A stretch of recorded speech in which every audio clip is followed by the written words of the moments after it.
एक राजकुमारी और एक साधु की रहस्यमय कथा। घना जंगल, रात का अंधेरा, तेज हवाओं से पेड़ों की शाखाएं सरसराने लगीं। एक कच्चे रास्ते पर घोड़े पर सवार एक राजकुमारी भाग रही थी।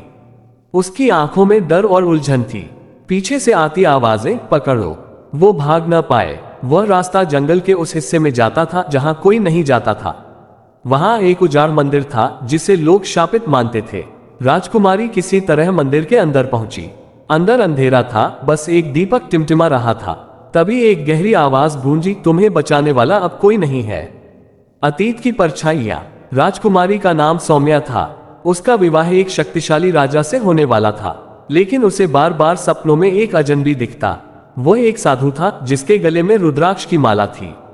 उसकी आंखों में तेज और चेहरे पर अजीब सी कशिश थी। सपने में वह उसे प्रियतमा कहकर पुकारता।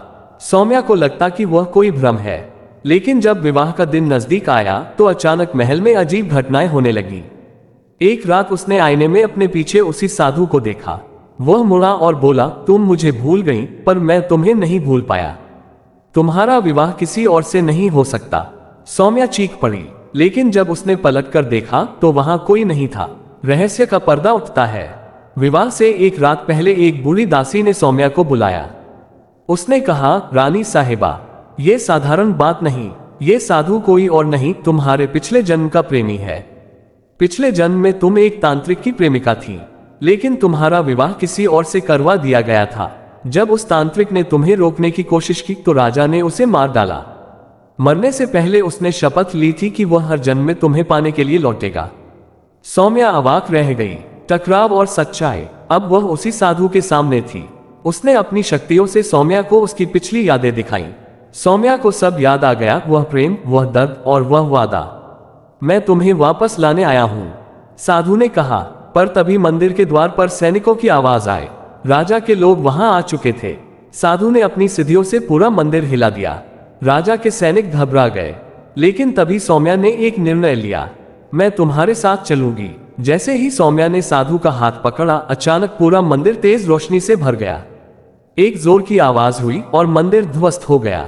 अंतिम रहस्य। जब सैनिकों ने मलबे की तलाशी ली तो वहां कोई नहीं था, न साधु न सौम्या। कुछ कहते हैं कि सौम्या और वह साधु किसी और लोक में चले गए। कुछ कहते हैं कि वे हवा में विलीन हो गए। लेकिन आज भी अगर कोई उस उजाड़ मंदिर के खंडहर के पास जाता है तो उसे रात के अंधेरे में एक स्त्री और एक साधु की छाया दिखाई देती है। रहस्य अब भी जिंदा है। आपको ये कहानी कैसी लगी कमेंट करके जरूर बताएं। वीडियो अच्छी लगी है तो लाइक और शेयर करें। ऐसे नई कहानी के लिए चैनल को सब्सक्राइब जरूर करें। आपको किसी तरह कहानी पसंद है हमें जरूर बताएं, ताकि हम उसी तरह की वीडियो लेकर आएंगे। यदि आप हमारे पिछले कहानियां अब तक नहीं देखा है तो उसे भी एक बार जरूर देखें। आपका ध्यान रखें, क्योंकि जल्द मिलेंगे एक नई कहानी के साथ। धन्यवाद दोस्तों।